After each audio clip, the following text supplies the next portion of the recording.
May the Lord give you peace. Today we have the well-known gospel of the woman caught in adultery. And three words stand out for me, or three phrases stand out for me. First, she got caught. Being caught can be very painful and humiliating. But also, often in life, getting caught can be the best thing that can happen, because it could lead to treatment, healing, and freedom. But the Pharisees were not interested in the well-being of the woman. They brought her into the temple area and forced her to stand right in the middle, center stage, shining a spotlight on her sins. They did not care about the woman. The Pharisees were more interested in trapping Jesus to choose between legal observance or mercy. And of course, Jesus offered a third choice. Those without sin can cast the first stone. Often in this gospel we wonder, where's the man? He seems to get away scot-free. It reflects a systemic injustice inherent to the culture of that day and even beyond until today. Some are privileged at the expense of others. Some have access to resources others don't. Some are not held accountable. This calls us to reflect. Do we take advantage of other people or situations? Do we engage in a certain type of bullying?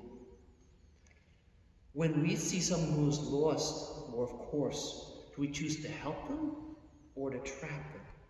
Are we instruments of mercy or instruments of gotcha? I got it. Or when someone else sins, do we focus on their sins in order to prevent us from focusing on our own sins? Or how about when someone approaches us about our own sins? Do we accept their corrections and reform our lives so that we could bring others God's mercy? The second phrase that stands out for me, Jesus' finger. Jesus' finger. The Pharisees knew from Exodus 31 and Deuteronomy 9 that God wrote the commandments on the stone tablets with God's own finger. So Jesus writing on the ground with his own finger shows his connectivity with God and asserts his divine authority. Jesus injects mercy and compassion into the Ten Commandments and into all the laws of the Hebrew Scriptures. Help, don't trap. Comfort, don't judge. Recognize our own sins so we can reform our lives and be better instruments of mercy.